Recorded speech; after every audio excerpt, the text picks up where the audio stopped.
الحمد لله نحمده ونستعينه ونستغفره ونؤمن به ونتوكل عليه ونعوذ بالله من شرور أنفسنا ومن سيئات أعمالنا من يهده الله فلا مضل له ومن يضلله فلا هادي له ونشهد أن لا إله إلا الله وحده لا شريك له ونشهد أن سيدنا ومولانا محمدا عبده ورسوله أرسله بالحق بشيرا ونذيرا من يطع الله ورسوله فقد رشد ومن يعصهما فإنه لا يضر إلا نفسه ولا يضر الله شيئا قال الله تعالى في القرآن الكريم والفرقان الحميد أعوذ بالله من الشيطان الرجيم بسم الله الرحمن الرحيم واصبر نفسك مع الذين يدعون ربهم بالغداة والعشي يريدون وجهه صدق الله العلي العظيم ونفعني وإياكم بآياته والذكر الحكيم إنه تعالى جواد كريم ملك بر رؤوف رحيم اللهم صل وسلم على سيدنا ومولانا محمد بعدد من قعد وقام اللهم صل وسلم على جميع الأنبياء والمرسلين وعلى سائر الصحابة والتابعين وعلى عبادك الصالحين اللهم أيد الإسلام والمسلمين اللهم انصرهم من نصر دين محمد صلى الله عليه وسلم واجعلنا منهم واخذل من خذل دين محمد صلى الله عليه وسلم ولا تجعلنا منهم. دوستانو عزیزانو د الله رب العزت لاک لاک کرم او شکر دی او احسان دی چې کله هم مسلمان عباداتو کې د هغه عبادات په زمر کې الله رب العزت په مسلمان باندې خوشحالي راولي که هغه عبادت ته مالی کې که هغه ته بدني کې که بدني لحاظ سره ته روجي نیسي او دغه رنګې نور عبادات کې تهجد کې او په ځان باندې لږې تندې تیرې د الله رب العزت حلال څیزونو ته ګوتې کولی نه شي هغې ته په دې نظر ګوري چې د الله حکم نه دی او د الله د حکم دومره تابعداري کې چې حلال څیز هم نشي خولې ته کولی د الله رب العزت په تا خوشحاله راولي. دویم الله رب العزت په دربار کې چې انسان مالی قربانی پیش کړي لکه غټ اختر راغی غټ اختر کې ته د مال قربانی پیش کړي نو الله رب العزت تا باندې خوشحالي د اختر راولي. مخکې امتونو کې به داسې کېدل خیر موضوع خو به د لوی اختر په دغه نه ده چې کله به انسان قرباني وکړه نو قربانۍ قبلېدو دا نشاني به وه چې د اسمان نه به اور راغی او هغه قرباني به یې وخوړله او لاړ خبره وکړه او که چرې هغه قرباني به قبوله نه شوه هغه به هلته کې پرته وه لکه د مردارې په شان مسخا شوه چینجي وپکې ځناور او دا څیزونه به ورپسې راتلل الله رب العزت په دې امت باندې دا کرم او دا احسان باندې وکړو چې الله رب العزت د دې قرباني قبلی او که نه قبلی الله رب العزت په دې باندې دا احسان وکړو چې قرباني د دې نوم دی چې ته الله رب العزت په دربار کې خپل اخلاص پیش کړي که روژه دې نیولې نو هم په اخلاص که صدقه خیرات کې نو هم په اخلاص که دغه رنګې هر عبادت کې په اخلاص که ته مالی عبادت کې او که ته بدني عبادت کې هر عبادت په اخلاص پکې نه وي الله رب العزت دا ګوره قابل قبول نه دی. درېیمه خبر دا ده چې کله هم انسان الله رب العزت په دربار کې عبادت کوي او صرف محض صرف وحده لا شریک دپاره کې او عقیده دې خالصې الله ته مقبول او که نه ته پکې دا وایې چې ما باندې د پلانکي احسان دی او پلانکي احسان دی او دا دی واغه دی یا د ښودنې دپاره کې یا د نمایش دپاره کې چې پلانکي راته وایي چې یاره ډېر ښه سړی و پلانکي راته وایي چې ډېر علم یې وکړو غټ مولانا صاحب دی نه پلانکي راته وایي چې حج یې وکړو حاجي صاحب دی نه دې دپاره پلانکې راته وایي چې او ډېر بلا مالداره دی، بل دوره خلکو سره ښېګڼې کوي او دا کوي او دا کوي چې ډېر ښه سړی دی، مالداره دی، سخي سړی دی. نه، دې دپاره هم نه ګورئ. څه هم عبادت کوئ د وحده لا شریک د رضا دپاره به کوئ. ابوبکر صدیق رضی الله عنه څه فرمایي؟ زه چې کله چا سره خیر ښېګړه وکړم، چا سره احسان وکړم، نو په یو لاس یې ورکړم، بل لاس مې ترې نه خبرېږي. داسې احسان خلکو سره. ابوبکر صدیق رضی الله عنه چې صحابه په مجلس کې ناسو دا خبره وکړه، نو حضرت سعد رضی الله عنه ناسو، سعد رضی الله عنه ته وی ساده صدقه داسې ورکوا، خیرات داسې ورکوا چې دویم لاس ترې نه خبرېږي. ما تا چې دلته کې صدقه خیرات کو د اویرنس دپاره بیا کیمرې راولو خلکو ته یې نیسو چې دوره نړۍ یې وکړې او دوره غوره یې وخوړې او دوره یې دا وکړه دوره دا کړې. نه، دا بالکل نه دي پکار. چې کله هم تاسو د الله رب العزت په نوم باندې څه څیز ورکوئ، پای کې ګورې ښودنه مه کوئ او بیا دی لوجیکل خبرې پکې راوباسي، تیوریانې پکې راوباسي. یا تیوریانې دا لوجیکل خبرې ګورې د الله فریض باندې قابل قبول نه دي. یره موږ په خلکو کې شوق پیدا کوو، په خلکو کې رغبت پیدا کوو، په خلکو کې څه دا پیدا کوو. نه ګورئ،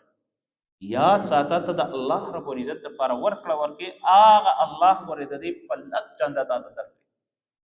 من جاء بالحسنة فله عشر امثالها. تفسیر میں آغرز روح المعانی کا تو چې کله هم یو انسان د الله رب العزت په دربار کې یو روپۍ ورکړي، یو روپۍ وی الله رب العزت د هغې په لس چنده باندې ورکړي هغې انسان. بیا الله رب العزت علامه الوسی رحمت الله علیه فرمایي وی الله رب العزت په انسان باندې ډېر رحیم کریم دی او ډېر ورکړه ورکړي، خو دې انسان ته پته لګي نه. خو دا انسان بخیل دی، لږه ورکوي، نو ځکه ورته الله رب العزت د هغې په دغه باندې ډېره ورکوي، خو دی وایي چې چاته ما ته الله رب العزت ورکړل. لکه د بخالت مثلا دلته کې جمعه راشي که نه، تاسو دې چندې ته ګورئ، نن به دا ټوکرۍ ته تاسو وګورئ، ټوټل وګورئ هغه لس روپۍ به پکې دا خلک اچوي چې کم 10 روپۍ ستا دا بچې هم نه هلي. بچې چې پیسې هلي 50 روپۍ نه کمې نه هلي، 100 روپۍ نه کمې نه هلي، او لا ماشاءالله چې لږ پکې ممې ډېډي نو هغوی د 500,000 نه کمې نه هلي. نو ته په 10 روپو باندې خدای رضا کوي او نعوذ بالله ته د الله سره دوکې کې نه زیاتې نه شو. بیا وایي الله ماله خزانو مالک خاورې به تا د خدای خو تعالی خزانو مالک. دې کراچۍ په دې پنجاب په تاسو ورشئ، هلته کې د خلکو کارخانې چلېږي، دلته کې د خلکو نه چلېږي. وجه څه ده؟ هغوی لومبۍ خیرات وکړي، الله ته وایي پروردګاره کار شروع کوم، ته راسه کرم او د احسان معامله وکړې. زموږ خلک به ورکړه چې کامیاب شو خیرات کوو، ورکړه ګټه مې وشي دا خیرات کوو. لکه کامیابۍ سره ما خیرات تړلی، دې سره ما صدقه خیرات تړلی، ورکړه کامیاب شو خو ټیک ته، که کامیاب نه شو ډوب شو چې بیا پکې په خلکو کې نه راځو. یاد ساتئ چې کله هم ته د الله رب العزت ته لومبې دین ورکې او احسان وصحي ورته الله رب العزت په نوم باندې ورکړه وکړه، الله به تا مدد کوي. ډېر کسان مې داسې لیدلي په موز او دس ډېر کمزوري، خو چې روزګار شروع کوي نو لومبې د چا اخلي؟ د الله نوم به اخلي. لومبې کلمه چې شروع کوي د الله قول به اخلي، د الله رب العزت نوم به اخلي، بسم الله به د الله د نوم نه کوي. ډېر کمزوري به په موز او دس باندې. خو یاد ساتئ الله رب العزت غیرتي بادشاه دی چې لومبې دی د تا شپه ته د الله په نوم وویشته، لومبې بسم الله دی د الله د نوم نه وکړو، هغه غیرتي بادشاه به ګورې چرې تا نه خراب. موږ په دې دنیا کې ګرځېدلي یو د یو څیز راته پته ده، هر شي راته پته چې الله د نیازبینو سره څومره مینه کې او د الله په نوم باندې څومره غیرت کې، خدای ته چرې نه خراب. تاسو به اورېدلي په دې کراچۍ باندې څومره پیرې د سمندر راوچت شوې، دا د کراچۍ وړه او دا د کراچۍ وړه، یاد هره پیره یو سمندري طوفان دې ځای ته راورسېد او دې ځای ته. ولې؟ وجه څه وجه ده؟ وجه دا ده چې هر یو کارخانهدار، هر یو سرمایهدار دا په ځان لازم کړي دي چې زه څومره پرافټ څومره ګټه کوم، په هغې کې 30% 40% دا د الله د کور دی، د جومات دی، د مدرسې دی ته زما دا وقف ته دا به ورته ورکوم. که زما ښه یو که خراب په موږ باندې آفت راځي، مصیبت راځي، تاوان کوم، هر څه کوم، دا به زه درته ورکوم. الله رب العزت د هر قسمه مصیبت او د آفت نه بچ کوي. ان تنصروا الله ینصرکم. مفسرین فرمایي تاسو د الله مدد کوئ، الله به ستاسو مدد کوي. موږ خو چې 14 اګست راشي، اختر راشي، هغه ګډاګانې کوو چې د خپې په غاړه کې راوباسو. دا اوس اختر کې تاسو ولیدل یو شان جامې، یو شان دا کو ها سوزکی ته وبره ختلی ګډاګارې به کوي راپړي وبځي مړ شو یې څه چلو شو یاره جي شهید د شهادت داسې په اسانه تلي کې پروت دی چې بس شهید شو شهید دی ته وایي ښه ویلینګ به کوي او ټوپونه موپونه به وي او ځان سره به نخرې پېښې کوي چې کپاره یې وخوري بیا داسې کوي شهید شو دا شهید داسې اسانه درجه ده.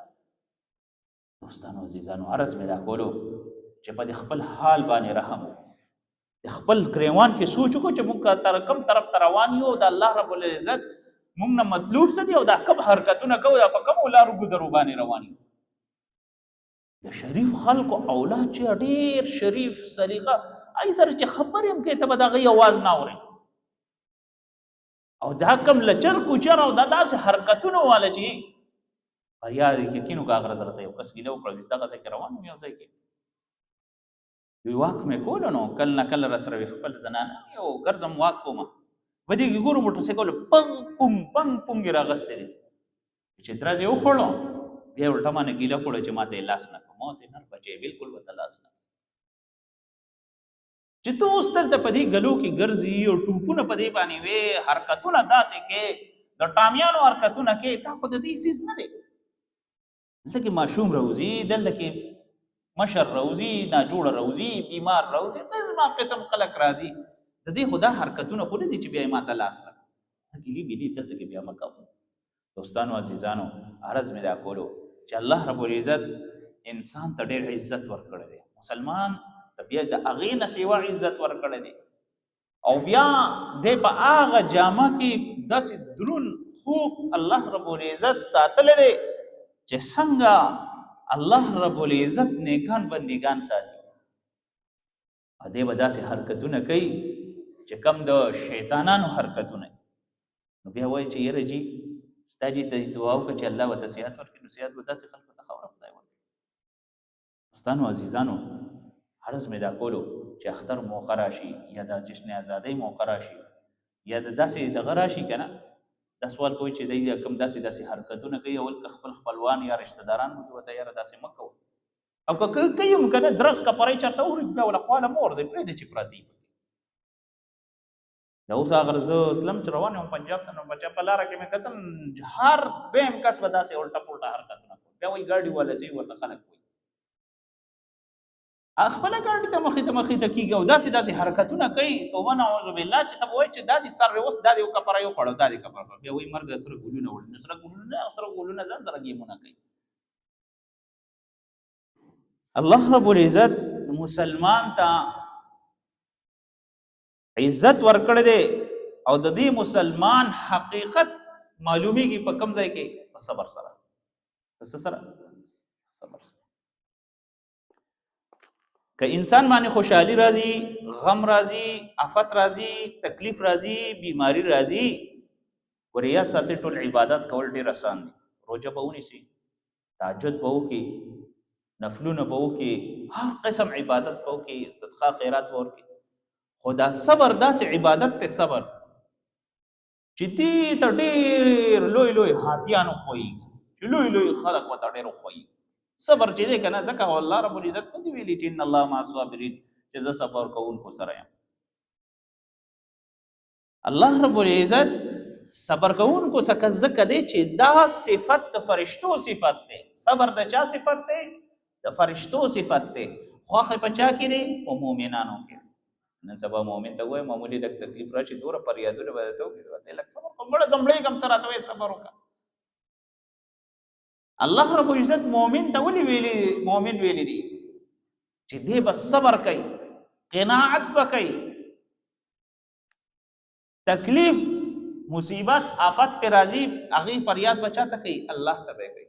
ما تا باندې خو چې لږ ازمایش راشي که نه داسې قسم اوازونه او داسې قسم ورته اعلانونه ولا تیار کو چې نعوذ بالله ثم نعوذ بالله چې الټه نعوذ بالله د الله نه ګیلې شو او چې خوشحالي را باندې راشي یره جی دا خو مې د مور پلار دعا چې تکلیف آفت پې راشي یره جی بس الله ته به منظوره ونه ته دلته کې دغله پالیسي چلې ته د الله سره دوکې تړاکې کې نو الله به پتا باندې خبره خوشحالي راوړي. دوستانو عزیزانو ځان په ایمان کې کړه ځان په عباداتو کې کړه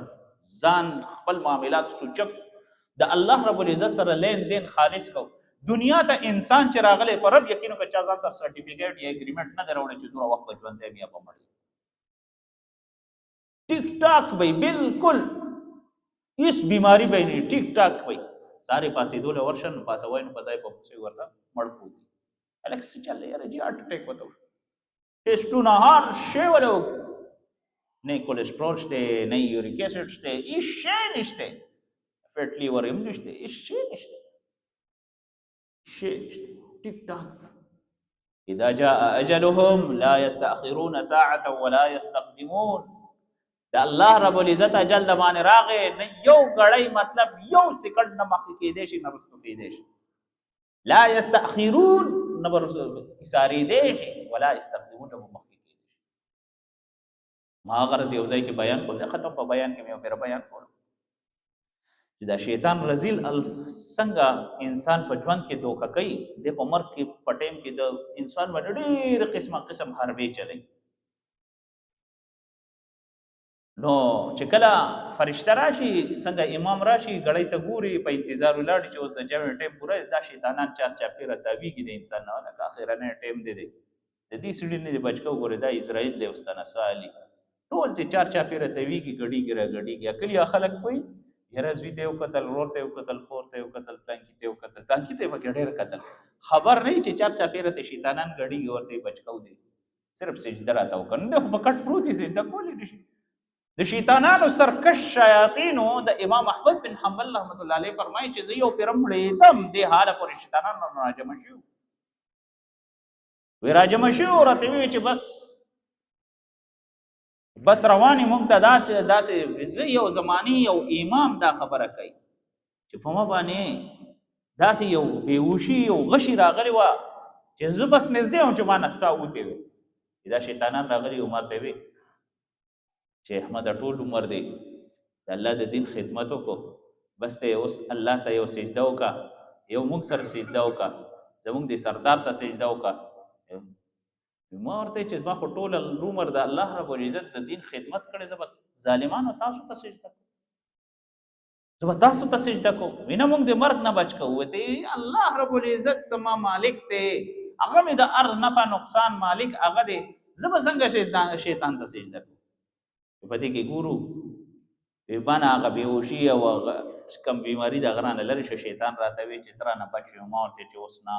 ابي نه شاګردان ورته وی چې څه څنګه چلې ته خو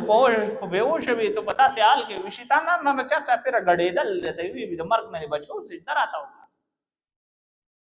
بیا راته وی چې زه ما موږ نه بچ وي ما ورته لا بچتن نه يم لا بچتن نه چې دا زماني یو امام دغه دا حال چې شیطانان د چرچا پیر رشي ما ته په ژوند کې سوې چې شیطان دوکه کوي نو چې په ژوندانه باندې ته دغه دفاع نشي کولی دغه توړ نشي کولی د مرګ په وخت کې بدل د خو ایمان اخلاص کې وبدل بیا امام احمد بن حنبل رحمت الله علیه فرمایي یو واقعي بیان کړه چې کله انسان مړیږي هم تک کرانګي شیطانان د چرچا پیر شي او ورته وي موږ ته سجده وکړه موږ د ملک الموت نه دی بچ کوو وته سجده نشي کولای سترګې راته را پوهچې دا مړی ورته په هغه ټیم کې سی ورته سترګې ورپی بس لاړ د دنیا نه سی ورته د بېایمانه د دنیا نه لاړ ځکه د تیم دعاګانې استغفار کثرت ډېر کوئ کوم یو کس د کثرت استغفار هر ټیم کوي دنه به د شیطان داسې یریږي لکه دا ګډې چیلې څنګه د ازمري نه یریږي د شر مخ نه یریږي داسې به یریږي ځکه د ټیم چې الله رب العزت مؤمن له ګوره ډېر طاقت ورکړي په دې ذکر کې چې څومره طاقت دی د مؤمن ته ګوره پته نشته چې الله رب العزت څومره طاقت دی انسان ته ورکړي نو کوشش کوي هر وخت استغفار کوي د استغفار درې فواید ته ټیم لومبه فائدہ دا د شیطان باندې نه یریږي دویمه فائدہ دا ده چې الله رب العزت د رزق دروازې په باندې کولاو شي او دریمه فائدہ دا ده چې د الله رب العزت د طرفه چې څومره مسائل دي قرض دي لین دین دي خدای پاک به درته اوار کې ارسه به درته او کمې بند لارې دي خدای پاک به درته کولاو ان شاء الله کوشش وکړو کنه صدقه وما علينا الا البلاغ